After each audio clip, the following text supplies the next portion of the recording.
Hello everyone, I'm back here today talking about IELTS Speaking Part 1. How to introduce yourself, how long or how short you should speak, how detailed you need to speak. And also, I'm going to be talking about scoring system and common topics in this part. And I'll give you a couple of overall tips about how to approach IELTS Speaking Part 1.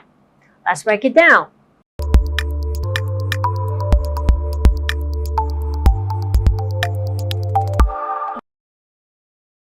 IELTS Speaking Part 1 sounds like a warm-up. That's the easiest part. First of all, you need to know what to expect. You need to know what's going to happen, what you will be asked, and how to respond. And on the top of that, you need to be prepared for the test, but never memorize anything because it sounds unnatural to the examiner. And they are literally trained to recognize and identify such replies, and finally it affects your score. One more thing I should say that is try not to be very formal or very informal.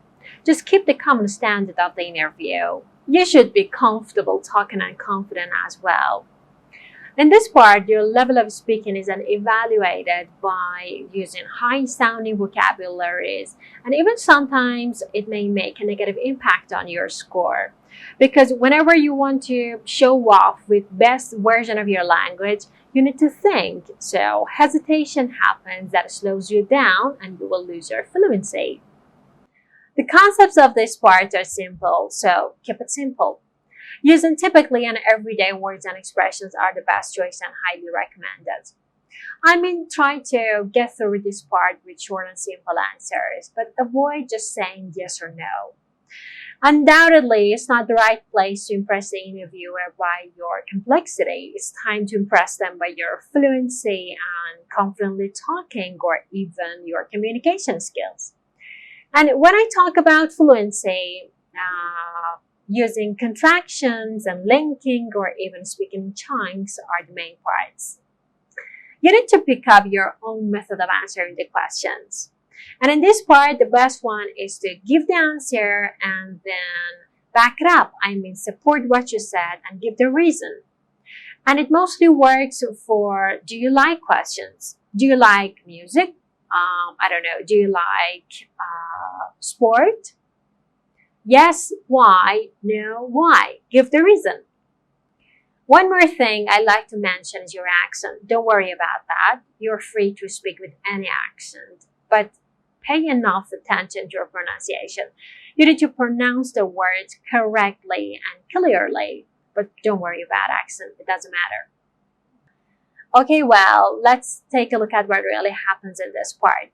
It lasts 4 to 5 minutes, including 10 to 11 questions in 3 sections, and generally 3 topic areas will be covered and 4 scores are considered for different criteria, including fluency and coherence, pronunciation, vocabulary, and grammar accuracy.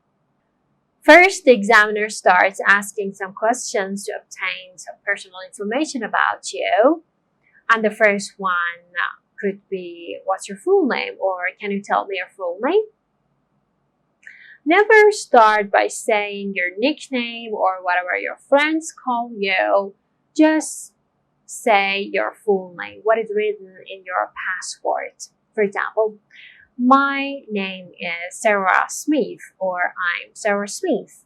And then you can add, you can call me Sarah. And then it goes on by asking, where are you from? And you can answer, like, for example, I'm from France, but I've been living in New York for 10 years. That's enough. No need to expand it any further. Your next question would be, do you work or study? And you can answer like this. Well, currently I'm both studying and working. I study for Master of Industrial Engineering and I work at a company as a project manager. Your next question would be, do you like to get a different job in the future?